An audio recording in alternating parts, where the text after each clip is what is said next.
이 세상에 많은 지도자들이 있고 또 있어 왔지만 그 지도자들 중에 단 한 사람도 완벽한 지도자는 없습니다. 로마에서 가장 위대한 이름을 전하는 카이사르조차도 여러분 아시겠지만 남봉꾼이었어요. 그가 지성적인 부분이나 군사적인 부분이나 정치적인 부분에 있어서는 굉장히 뛰어난 사람이었지만 하나님의 눈앞에서 볼 때 그는 심각한 죄인일 뿐이었습니다. 그리고 이스라엘 역사에서 가장 위대한 왕인 다윗조차도 여러분 유명한 간음과 살인의 죄를 저지른 그런 왕일 뿐이에요. 모든 지도자들이 그렇습니다. 하지만 단 한 분, 우리의 왕이신 예수 그리스도는 완전하고 완전히 다른 지도자들과는 다른 그러한 왕이셨습니다. 주님은 죄가 전혀 없으셨고 죄를 알지도 못하신 분이셨어요.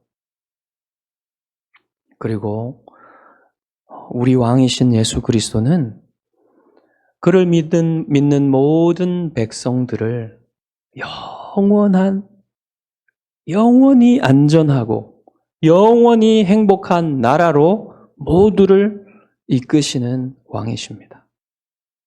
오늘 본문은 그 왕이신 예수 그리스도가 어떻게 다른 왕들과 다르며 또 우리는 어떻게 그분을 섬겨야 하는지를 우리에게 알려주고 있어요. 여러분이 오늘 말씀을 통해서 여러분의 왕이신 예수 그리스도를 더 깊이 알고 또 그분을 합당하게 섬기게 될 수 있기를 바랍니다. 자, 우리가 지난주에 한번 생각해 봅시다. 예수님을 죽이려는 그러한 결정이 내려졌음에도 불구하고 예수님은 이제 6월절 엿새 전에 베다니에 와서 사랑하는 친구들과 함께 잔치를 하시죠. 그 예수님을 위한, 예수님께 감사하기 위한 잔치였습니다. 자, 그런데 바로 오늘 말씀 바로 그 다음 날이었어요.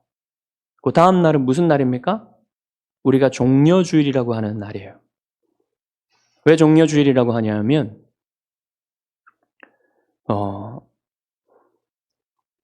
예루살렘에서 수많은 사람들이 쏟아져 나와가지고 손에 종려나무 가지를 들고 호산나 찬송하리로다 주의 이름으로 오시느니 하면서 그렇게 예수님을 맞이했던 그 날이기 때문에 그 날을 종려주일이라고 합니다.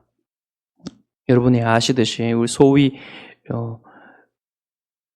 고난주간이 시작되는 그런 날이었어요. 그날에 일어난 일들을 오늘 말해주고 있는데요. 종려나무 가지는 승리를 상징하는 것이에요.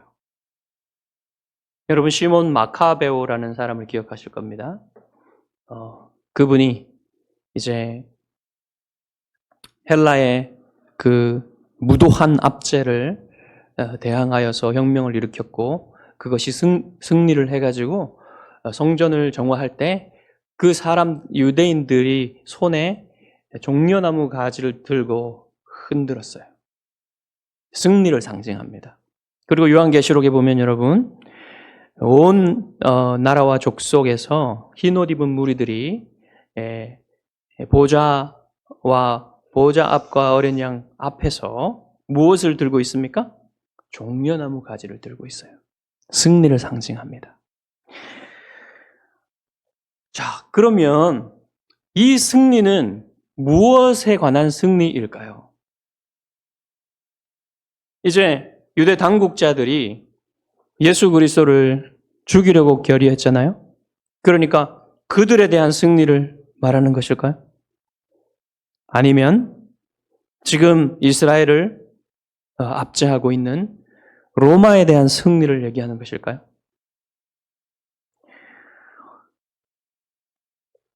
바로 그것이 여러분, 로마에서 해방시켜 달라는 그 기대가 유대인들이 메시아일지도 모르는 예수님에게 걸고 있는 기대였어요. 그 잘못된 기대였습니다. 그들이 종려나무 가지를 흔들면서 호산나 찬송하리로다 주의 이름으로 오시는 이곳 이스라엘의 왕이시여 라고 외칠 때 그들은 바로 이런 기대를 가지고 외치고 있었던 거예요. 이런 기대를 가지고 종려나무 가지를 흔들고 있었던 것입니다. 그러니까 여러분, 그들이 기대한 사람은, 메시아는 어떤 메시아였겠습니까? 다윗과 같이 정치 군사적인 천재와 같은 그런 영웅이 나타나서 쪼그라들어서 늘 이민족의 침략과 지배를 받고 살았던 이스라엘을 해방시켜 달라는, 그래서 다윗 시대와 같이 위대한 나라로 만들어 달라는 그러한 기대를 가지고 그 종려나무 가지를 흔들고 있었던 거예요. 하지만 주님은 한 어린 나귀를 타시고 예루살렘으로 입성하십니다. 여러분, 정치 군사적인 영웅에 합당한 동물은요, 결코 어린 나귀일 수가 없습니다. 정말 크고 튼튼하고 빛나는 그런 준마, 말이 어울리지 않겠습니까? 근데 예수님은 그런 말을 타지 않으시고 어린 나귀를 타고 예루살렘으로 가신 거예요. 그러니까 유대인들이 기대하던 그런 기대와는 너무 맞지 않은 모습이 연출되고 있는 것입니다. 주님은 이를 통하여 무엇을 보여주고자 하신 것입니까? 주님 자신이 어떤 왕입니까? 주님 자신은 겸손과 평화의 왕이에요. 주님은 결코 그 유대인들이 기대하던 그런 왕이 아니었습니다. 예수 그리스도의 위대함은 군사적이고 정치적인 데 있는 것이 아니라 하나님의 백성을 죄와 마귀와 세상의 지배에서 해방하시고 하나님과 평화를 이룰 수 있도록 겸손히 하나님께 복종하는, 거기에 주님의 위대함이 있는 거예요. 이 왕의 위대함은 거기에 있는 것입니다. 그래서 주님은 어린 나귀를 타신 거예요. 요한은 스가랴 9장 9절의 예언을 느슨하게 인용하여서 예수님이 이 나귀를 타신 사건을 이렇게 얘기를 해요. 이는 기록된 바 시온 따라 두려워하지 말라. 보라 너의 왕이 나귀 새끼를 타고 오신다 함과 같더라. 이것은 예수님이 자신이 메시아적인 왕이라는 사실을 드러낸 사건이었다는 말이에요. 그리고 사도들은 예수님이 죽으시고 부활하신 후에야 이 일의 의미를 깨닫게 되었어요. 그리고 동일하게 사람들이 예루살렘에서 나와서 호산나를 외치며 종려나무 가지를 흔든 사건도 바로 그러한 의미라는 사실을 나중에야 사도들이 깨닫게 되었습니다. 자, 요한은 이 큰 무리가 예루살렘에서 나와가지고 예수님이 가시는 그 앞쪽에서 종려나무 가지를 흔들고 예수님을 환영했다고 얘기를 했는데, 여러분 어떻게 이 수많은 무리가 그렇게 예루살렘에서 쏟아져 나와서 예수님을 환영할 수 있었을까요? 제가 묻는 이유는 무엇이냐면 예루살렘에 그리고 유대인들에게 모두 예수님에 대한 지명 수배가 내려져 있었어요. 그런데 이 사람들은 그것하고 아무 상관없이 지금 나와가지고 예수님을 자기들의 왕으로 맞이하고 있는 것입니다. 어떻게 이럴 수가 있었죠? 거기에 17절과 18절의 이유가 제시되어 있습니다. 나사로를 무덤에서 불러내어 죽은 자 가운데서 살리실 때에 함께 있던 무리가 증언한지라. 이에 무리가 예수를 맞음은 이 표적 행하심을 들었음이로라. 여러분 여기에 앞에 무리와 뒤에 무리가 다른 것 같아요. 그죠? 앞에 무리는 나사로의 일을 본 사람들이고 뒤에 무리는 그 얘기를 들은 수많은 사람들이라는 것이죠. 그래서 여기에 지금은 다 이제 이 무리가 다 하나로 이제 섞여져 있겠죠? 자, 그렇게 해서 여러분 수많은 무리가 이제 예루살렘에서 쏟아져 나오고 또 한 무리는 뒤에서 예수님을 따르고 있는 거예요. 이러한 광경이 지금 예수님 주위에서 벌어지고 있는 것입니다. 예루살렘 사람들뿐만 아니라 유월절을 지키러 온 수많은 로마 제국 안에서 이렇게 유월절을 지키러 온 수많은 유대인들이 지금 나사로의 일을 들었고 예수님이 메시아일 것이라는 그 기대치가 그 어느 때보다 상승한 그런 때였어요. 지금 그런 분위기로 수많은 유대인들이 이제 자기들의 왕을 맞이하는 모습을 보고 예수님을 죽이고 싶어서 혈안이 되었던 바리새인들은 서로 이렇게 말합니다. 자조적으로 볼지어다 너희 하는 일이 쓸데없다. 서로를 보고 그렇게 말하는 거예요. 보라 온 세상이 그를 따르는도다. 여러분 터무니없는 과장이죠. 어떻게 이게 온 세상이 예수님을 따르는 겁니까? 그것은 터무니없는 과장이었지만 사실 더 깊이 들어가면 영적으로 볼 때 그것은 사실이었어요. 그들이 자조적으로 알지 못하고 한 내뱉은 말이지만 그것은 사실이었습니다. 실제로 그렇게 될 일이었습니다. 자, 바리새인들이 과장법으로 온 세상이 그를 따른다고 했지만 요한은 그 일과 관련하여서 중요한 일이 이때에 일어났다고 얘기를 해요. 무슨 일이냐면 어떤 예루살렘에 예배하러 올라온 헬라인들이 예수님을 만나 뵙기를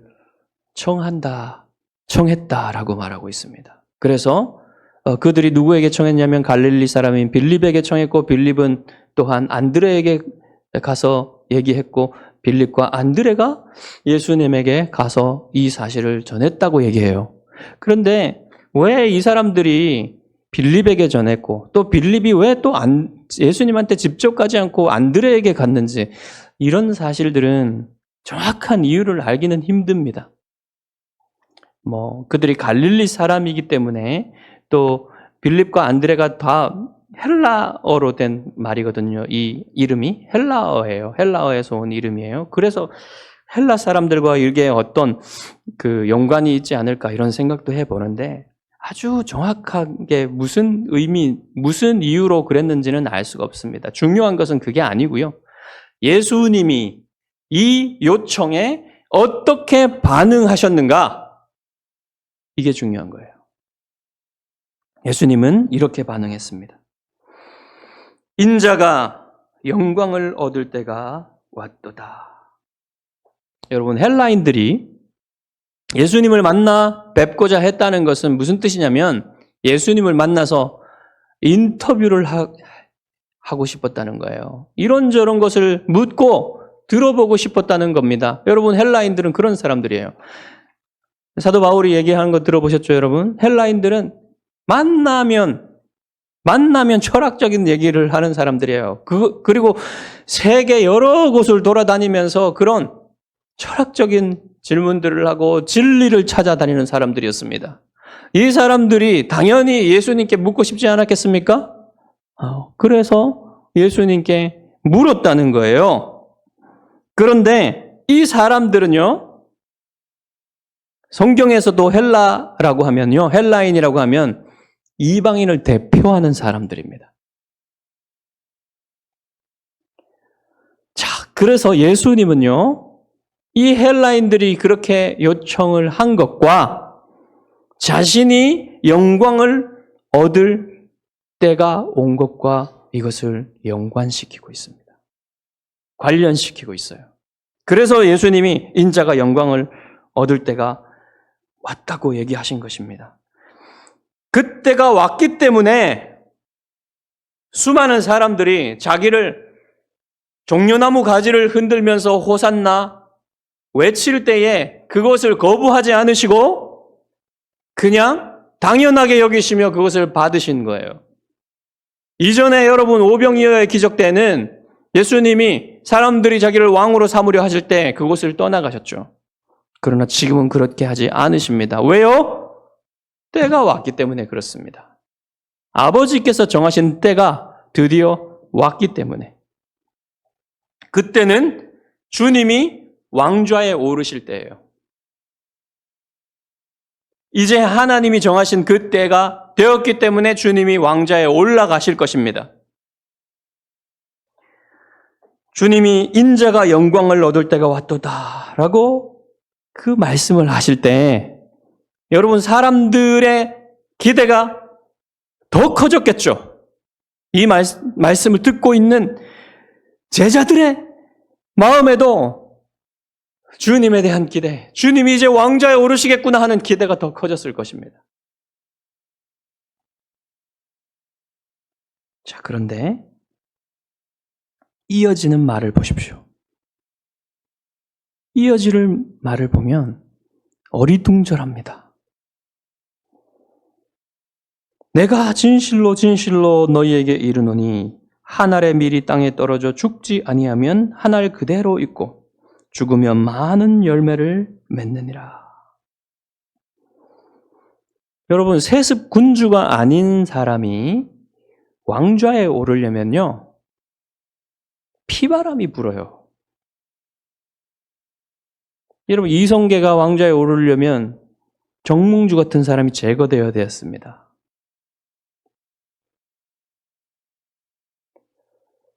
어디나 마찬가지입니다.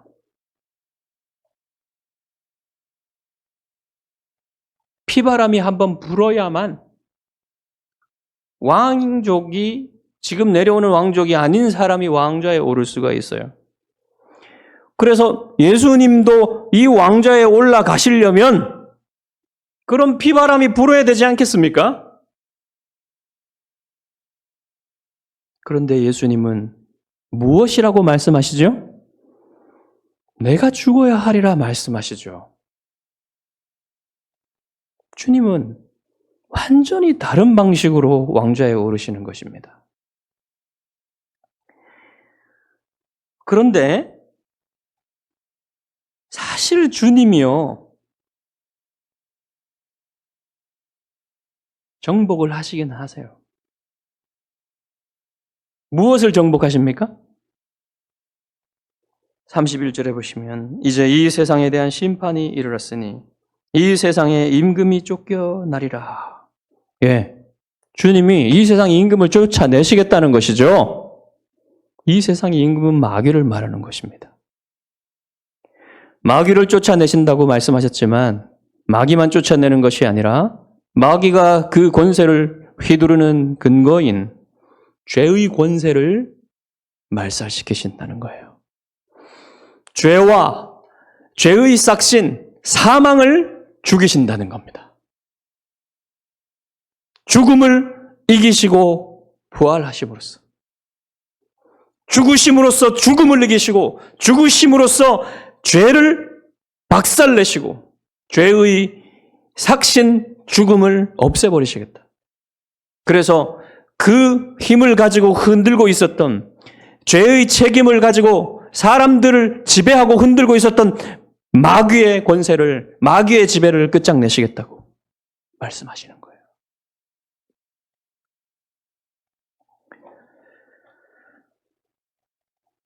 그리하여 여러분, 예수님이 실제로 그렇게 죽으심으로 부활하심으로써 왕좌에 오르신 것입니다. 그리고 주님은 죽으시고 부활하셔서 무엇을 하시겠다고 하십니까? 많은 열매를 맺겠다고 하시죠. 32절에 보시면 내가 땅에서 들리면 모든 사람을 내게로 이끌겠노라. 주님은 십자가에 달리셨습니다. 이것이 내가 땅에서 들리겠다고 말씀하신 이유예요. 그렇게 죽으셨단 말입니다. 주님은 땅에서 들리심으로써. 그래서 주님은 죽으시고 부활하신 후에 아버지께서 택하신 모든 사람들을 자기에게로 이끄셨어요. 지금도 이끄시고 계십니다. 그래서 교회가 탄생하게 되었어요. 교회가 바로 주님이 죽으시고 이끈 그 열매들입니다. 모은 그 열매들이 바로 교회입니다. 그 열매가 모두 모아질 때 역사는 끝날 거예요. 주님이 그 일을 지금도 계속하고 계십니다. 36절에 보시면 세상에 비치신 예수 그리스도의 백성이 되는 것을 뭐라고 말합니까? 빛의 아들이 된다라고 말하고 있죠. 그러면 여러분, 예수 그리스도의 백성이 되려면 여러분 어떻게 해야 됩니까? 예수 그리스도의 백성이 되려면 여러분 어떻게 해야 됩니까? 이 당시에 로마 제국의 시민이 되려면 여러분, 아버지 어머니가 로마 제국의 시민이면 그냥 되겠죠? 그렇지만 자기의 가족이 로마 제국의 시민이 아닌데 시민이 되려면요, 많은 돈을 내야 돼요. 많은 돈을 치르고 로마 제국의 시민이 될 수 있었습니다. 그렇지 않으면 또 하나의 방법은 뭐냐면,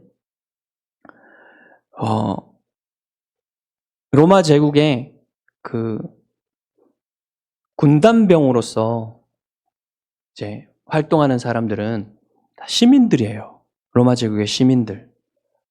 로마 제국의 군인이 되려면 시민이어야만 했습니다. 그런데 시민이 아닌 사람들이 그 군대에서, 로마 제국의 군대에서 일하는 사람들이 있는 보조병이라고 합니다. 군단 보조병. 이 사람들이요,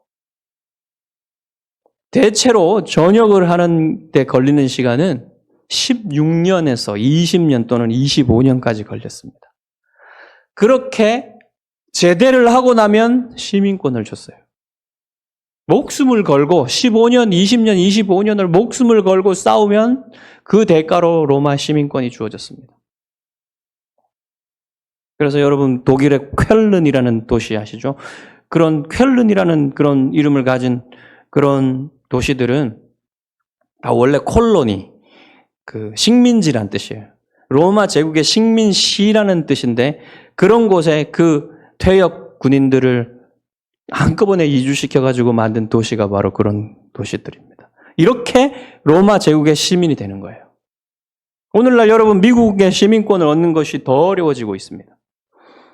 미국의 시민권자가 되려면 여러분 미국에서 태어나든지 부모 미국에서 태어나든지 아니면 미국 시민권자와 결혼해서 3년이 지나면 또 시민권을 받을 수 있고 그도 아니면 미국에 가서 영주권을 얻어가지고 영주권을 가지고 5년 이상 그곳에서 살면서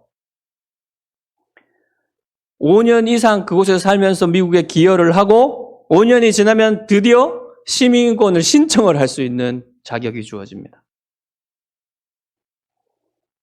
여러분, 이렇게 오늘날 시민권을 얻는 것도 이렇게 힘든 일인데 좋은 나라들에 그리스도의 왕국에 즉 하나님 나라의 백성이 되는 것은 얼마나 어렵겠습니까, 여러분? 얼마나 어렵겠어요? 여러분 그러면 하나님 나라의 백성이 되려면 어떻게 해야 됩니까? 그리스도의 백성이 되려면 여러분 어떻게 해야 됩니까? 여러분의 목숨을 바쳐서 일평생 모든 것을 다 들여서 그리스도를 섬겨야만 여러분 그리스도의 백성이 될 수 있습니까? 아닙니다. 그리스도의 백성이 되는 단 하나의 조건이 있어요. 뭐라고 말합니까? 너희에게 아직 빛이 있을 동안에 빛을 믿으라. 이 말은 주님이 아직 십자가에 달리시기 전에 주님이 살아 계실 때 주님을 믿으라는 얘기였어요. 그렇지만 오늘날 주님은 무슨 뜻으로 더 확장시킬 수 있습니까? 여러분이 살아 계실 때, 여러분이 살아 있을 때 주님을 믿으란 말이에요. 빛이신 주님을 믿으란 말이에요. 그러면 주의 백성이 될 수 있다 라고 말씀하시는 것입니다. 자, 그런데 여러분, 이렇게 좋은, 다른 어떤 나라와 비교할 수 없고 다른 어떤 나라의 백성과 비교할 수 없는 그런 나라의 백성이 되는, 이 위대한 백성이 되는 일이 이렇게 단순한 하나의 조건을 충족하기만 하면 된다는 것인데, 여러분, 이게 그렇게 간단하지가 않습니다. 주님을 믿는다는 것은 무슨 뜻입니까? 주님을 믿는다는 것은요, 예수님을 믿는다는 것은 이렇게 온 세상이 반대하고 이해하지 못하고 온 세상이 조롱하는, 반대하는, 대적하는 그러한 예수 그리스도의 진리를, 너무너무너 배타적인 진리를 여러분이 그것을 가지고 살며 그것을 따르며 그것을 위하여 여러분의 목숨까지 버릴 수 있는 그런 선택을 한다는 거예요. 그것이 예수님을 믿는 것입니다, 여러분. 여러분이 그리스도를 따르고 그리스도를 섬기지 않는 사람들과는 전혀 다른 삶을 살겠다고 선택하는 거예요. 왜냐하면 여러분은 이 세상 나라가 아니라 그리스도께서 다스리시는 나라의 백성이 되고자 하기 때문입니다. 그 백성이 된다는 것은 세상 사람들이 사는 방식과 생각과 그들이 선택하는 것과 다르게 살겠다는 선택이에요. 여러분, 여러분의 마음속에 그 마음이 있습니까? 세상이 이해해주지 않고 세상이 조롱하고 세상이 반대하고 세상이 따르지 않는 그 길을 가겠다는 그 마음이 있습니까? 여러분, 그 마음은요, 어떤 마음이냐면요, 죄를 대적하는 마음이고요, 그리스도를 위하여, 그리스도를 사랑하기 위하여 자기 목숨까지도 버리겠다는 마음이에요.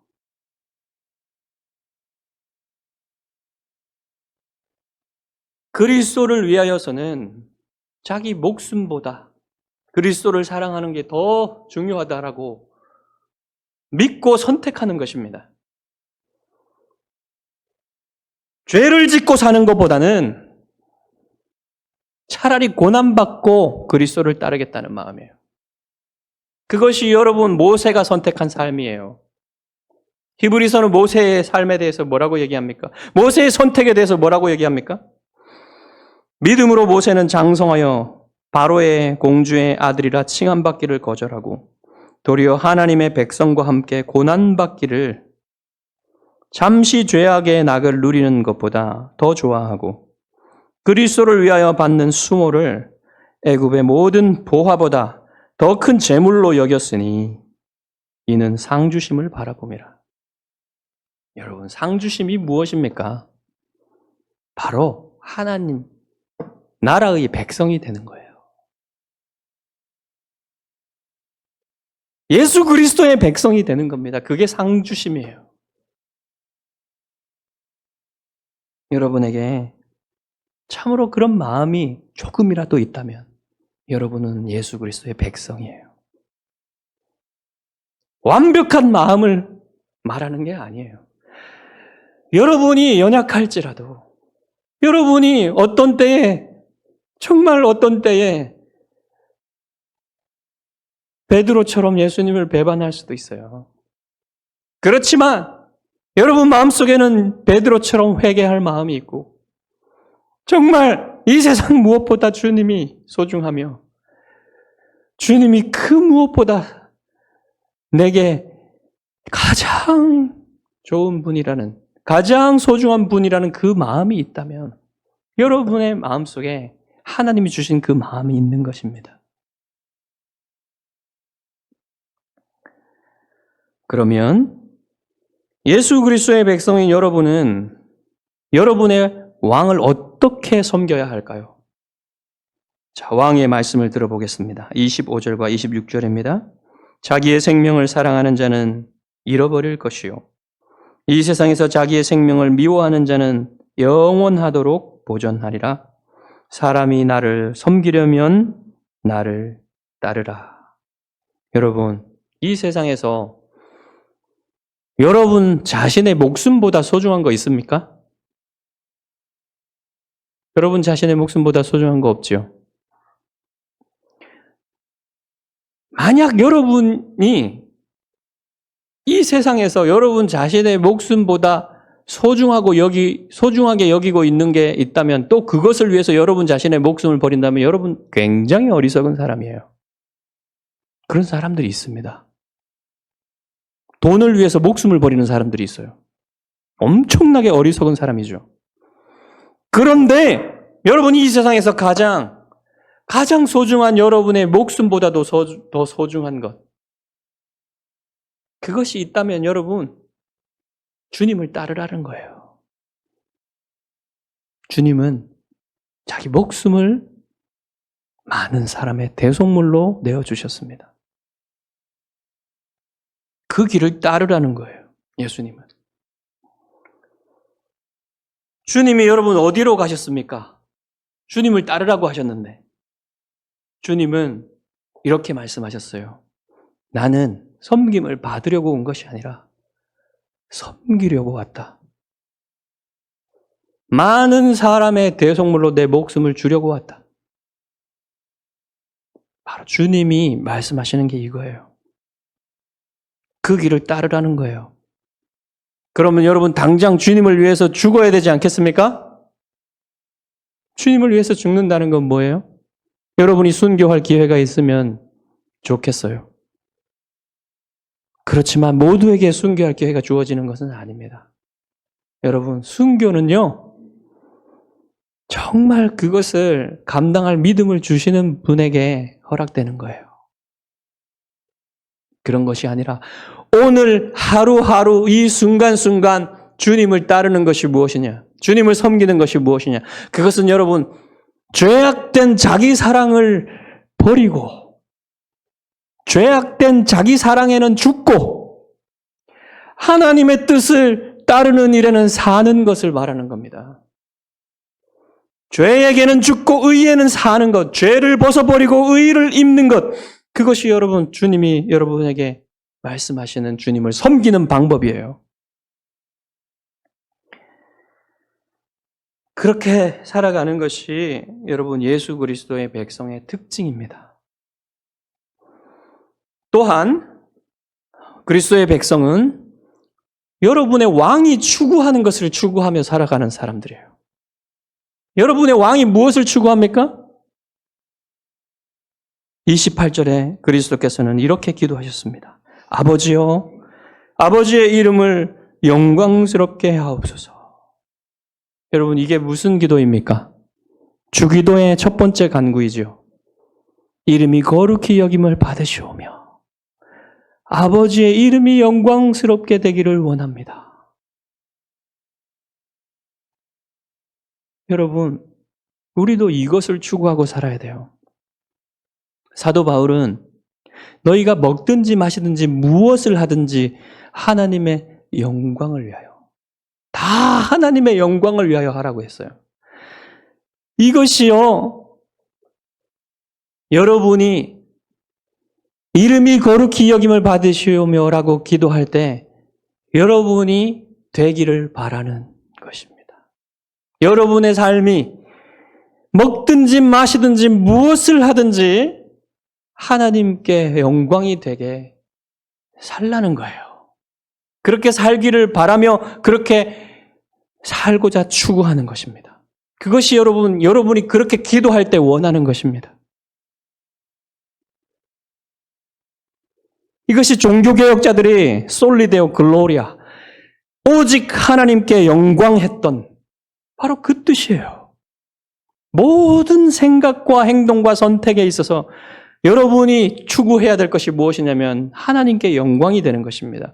여러분이 가장 먼저 생각해야 될 것은 이 행동이, 이 생각이, 이 선택이 죄가 될 것인가 죄가 안 될 것인가가 아니라 이것이 하나님께 영광이 될 것인가를 먼저 생각해야 된다는 말입니다. 무슨 말이냐면 여러분이 선택하고 여러분이 행동하는 것이 여러분 죄가 되지 않을 수도 있는 것이 있어요. 그렇지만 그것보다 더 중요한 것은 죄가 안 되더라도 이것이 하나님께 영광이 될 것인가를 먼저 생각해야 된단 말입니다. 그렇지 않다면 여러분 하지 말아야 된다는 거예요. 그게 더 궁극적으로 중요하단 말입니다. 그리고 여러분에게 해가 될지라도 그것이 하나님께 영광이 된다면 여러분 그것을 해야 된다는 말입니다. 그렇게 선택하고 그렇게 추구하고 가라는 말입니다. 예수님의 마음이 그렇다는 거예요. 왕의 추구가 그러니 왕의 백성의 추구도 그러해야 된다는 것입니다. 여러분의 추구가 그렇게 해야 된다는 것입니다. 그러면 이렇게 그리스도를 섬기는 사람들의 복은 무엇이겠습니까? 복이 있습니다. 26절 하반절에 나 있는 곳에 나를 섬기는 자도 거기 있으리니 사람이 나를 섬기면 내 아버지께서 그를 귀히 여기시리라. 이것은 여러분 죽음 후에 받게 될 상태가 아닙니다. 여러분 오늘날 이 세상을 살아갈 때 받게 될 상태를 말하는 거예요. 그리스도께서 계신 곳에 여러분이 계신다는 것은 여러분 그리스도와 함께 있게 된다는 것이고요. 또한 두 번째로 뭐라고 말합니까? 아버지 하나님께서 여러분을 존귀하게 여기실 것이라고 말하는 거예요. 여러분 이게 얼마나 좋은 일입니까? 여러분이 권위 있는 사람, 어떤 중요한 사람에게 존귀하게 여김받으면 그게 얼마나 신나는 일인지 여러분 경험하셨을 겁니다. 반대로 여러분 그런 사람들에게 여러분이 아무것도 아닌 사람으로 하찮게 여겨진다면 그건 얼마나 여러분 힘든 일입니까?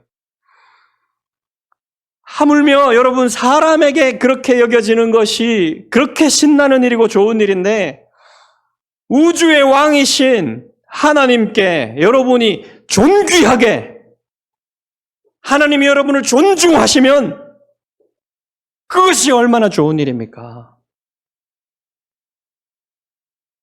정말 신나는 일이에요. 하나님이요.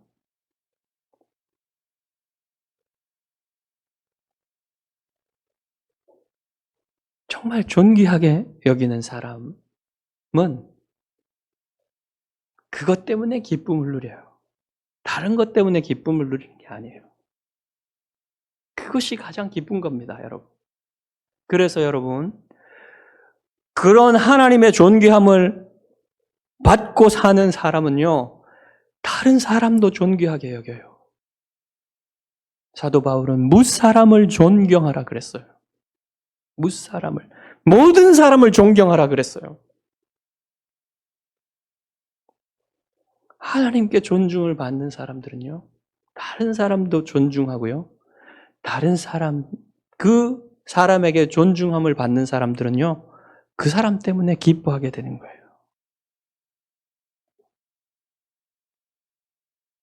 여러분, 이렇게 다릅니다. 이렇게 우리의 왕이신 예수 그리스도는 완전히 다른 왕이시며 그 왕의 백성도 완전히 다른 백성들이에요.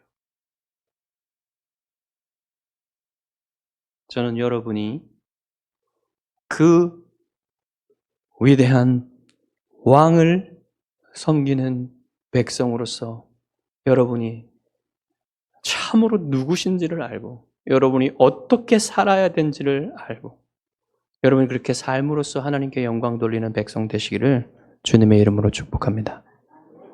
기도하겠습니다.